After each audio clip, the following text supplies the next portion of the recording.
Liberal MP Gladys Liu has caused huge damage to the Morrison government with an interview here last night about links to China.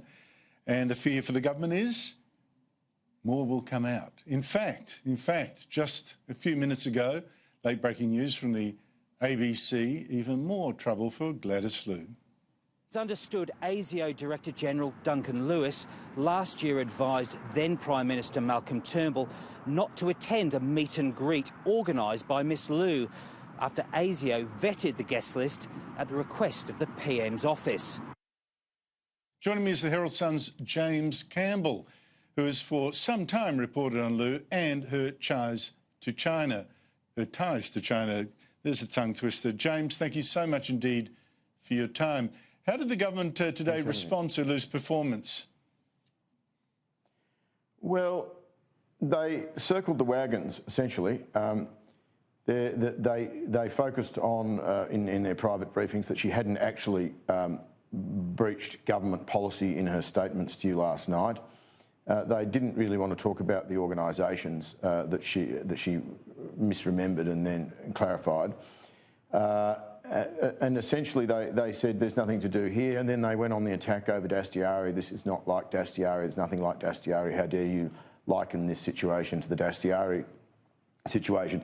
The Labor Party had a very strange question time strategy. They asked a number of questions that went to places that were framed in such a way that they were destined to be ruled out of order by the Speaker. It was as though they were trying to signal to the press gallery, yeah, we are taking this seriously, but they actually didn't want to wade into it.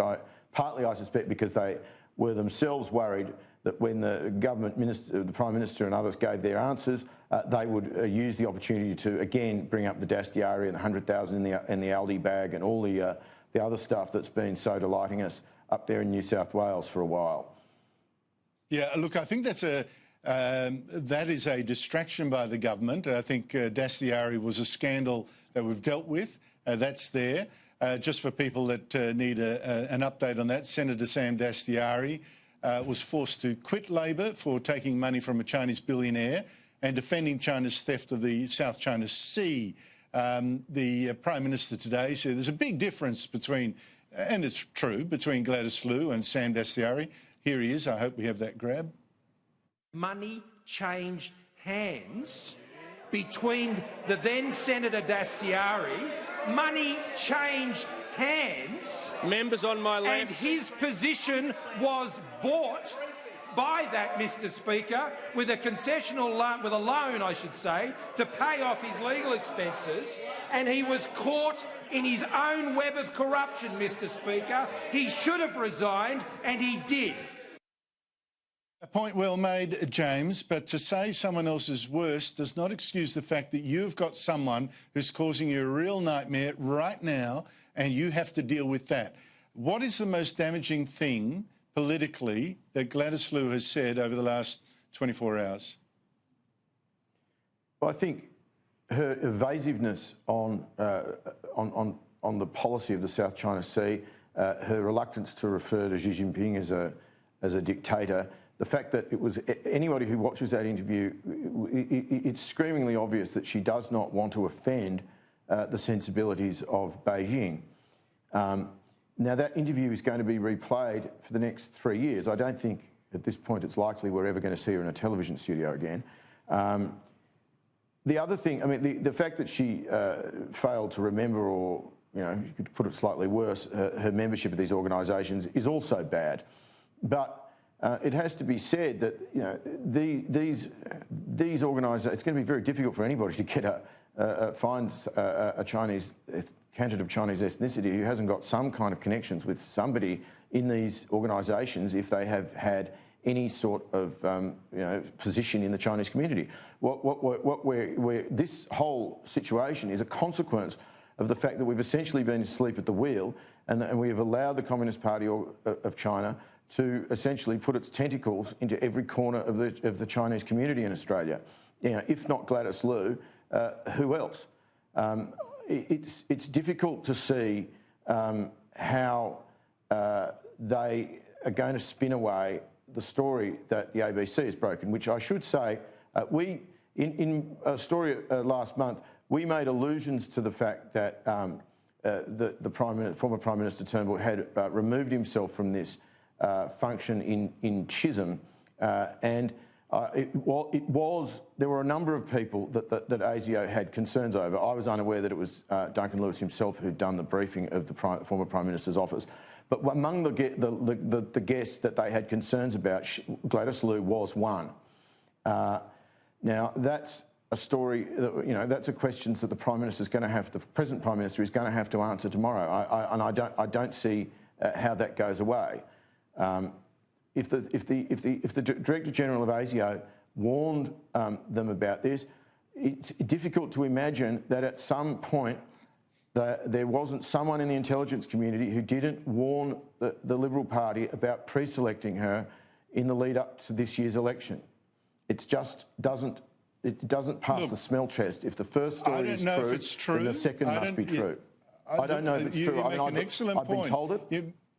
Yeah, look, whether it's true or not, it says true. If ASIO did warn Malcolm Turnbull to stay away from Gladys Liu, how insane is it for the Liberals then to invite, rather than stay away from her, invite her into Parliament, into the party room? But I don't know. This may be complete. We don't know. Can we be cynical about this for a minute? Let's be frank. Nobody, until about 3 weeks, maybe 2 weeks before this year's election, thought the Liberal Party had a prayer of winning Chisholm. They couldn't. Well, she did. She did. Anybody. She was in my studio saying that she would win, and indeed she did, because she had the networks. That is what she told me before the election. But listen, the point is now, James, what can the government do? I think it's got almost no options but to stick with her for the moment, because if it sacks Liu, if it causes a by-election in a seat that it might well then lose, it would lose its majority in the House of Representatives. It would be, it would be in nightmare territory. It would be. Yeah, it would. But there is another going forward. What may be even a bigger problem is that we have 1.5 million Chinese ethnic people who vote in this country now. What is the political consequence going to be if the first ethnic Chinese person born in China or Hong Kong gets her head chopped off politically 3 or 4 months after she's elected? That is going to have consequences going forward for the Liberal Party if they don't handle this delicately. And I know that's a good point. It's not something that people want to talk about, but this is, this is the sort of space that the British Labor Party has been operating in now for 15 years. And Labor people, and I suspect it's one of the reasons why the Labor Party is going softly on this. They may not want the blood of Liu on their hands, thinking about the electoral consequences of it going down the track.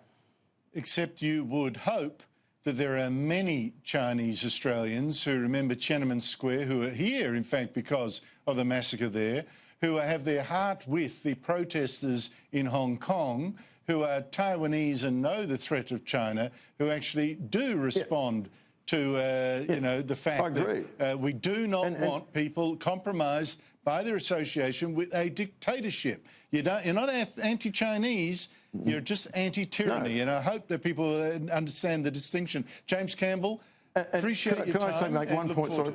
Yep, sorry. Go ahead. All right. I'll go 1 point. If you ask me, the most damaging thing that Gladys Liu has done has been her incredibly lukewarm comments over the business in Hong Kong. She's at pains to stress that she is a Hong Konger. I was never in China before I came to Australia, she told you last night. She's not exactly supportive of what's going on there, is she? She just thinks, why can't people... It's essentially, this is all very sad.